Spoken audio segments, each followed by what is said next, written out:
Okay, so I just took my twist out. So this is what my hair is looking like after I took my twist out. It still has a deep conditioner in it. I just wanted to tell you guys too.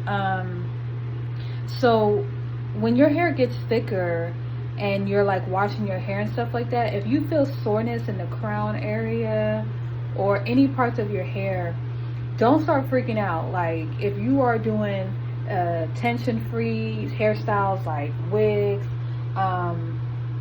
and two strand twists or braids or whatever, and like you start feeling like after you let your deep conditioner sit for like an hour or whatever, and you start feeling, you know, like your head is sore, that's just because your hair is thick, and like the tension and stuff, like the pulling and the combing, so that's like normal.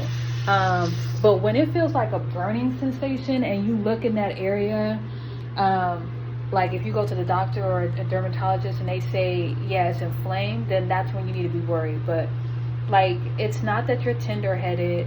And that's why it's good to use a wide tooth comb when you're in your washing process, like to comb your hair out, or to comb through the deep conditioner, and to use this type of comb when you're detangling your hair. But you always want to make sure you go slow. You don't want to rake through your hair.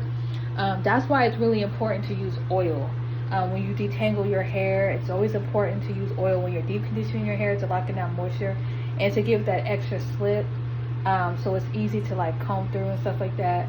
And then also too, when you get ready to blow dry your hair too, that's another thing. Like it's good to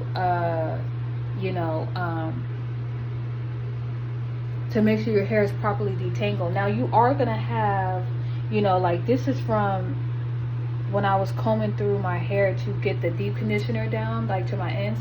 I still had this shedding, and that's normal. Like you shed a lot. I forgot the numbers, but you shed a lot. So don't be like, oh, my hair is falling out. Like, no. When you detangle your hair is detangled, but there is still some shedding in there. So you're gonna have some in the shampoo process and the deep conditioning process, but it's not to like freak out and be like, oh, my hair is falling out. Like, no. So you just definitely want to be cautious of that. Like if your hair is getting thicker and you do realize that, like in the crown area or on the sides, wherever you feel like soreness, it's just because you're combing your hair and you're getting out all the shedding and stuff like that, and you're detangling your hair. But you definitely want to go slower in those parts because your scalp is sore. But it's not like, your scalp is inflamed unless you see redness. Because also too, a good indicator, if it's always on wash day when you are combing, that's the most time you comb your hair, then that's understandable. Because you have to remember, the rest of the 6 days your hair is resting, I'm sorry, not the 6 days, because so for 5 days your hair is resting, and then on that 6 days when you should pre-poo your hair, and then the next day should be your wash day. It's so you're not doing so much combing on wash day. But on this day, like I pre-pooed and I washed my hair, but it's not bad. But if you can, try to do 5 days of resting your hair, like in a wig or braids or whatever. Make sure the braids are not too tight if you're doing singles or cornrows. Any type of braids, make sure it's not too tight, and then and just let your hair rest for 5 days, and then the 6th day, pre-poo your hair with oil, and comb that and get the shedding out. Go slow, take your time, and then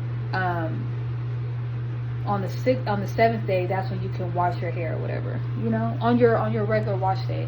But yeah, don't freak out. Don't be like, oh, my hair is falling out, anything like that. Like, no. Or you're tender-headed or nothing like that. No. So yeah, so I'm getting ready to rinse this deep conditioner out, and I will come back and it'll be time to moisturize and then blow dry and style.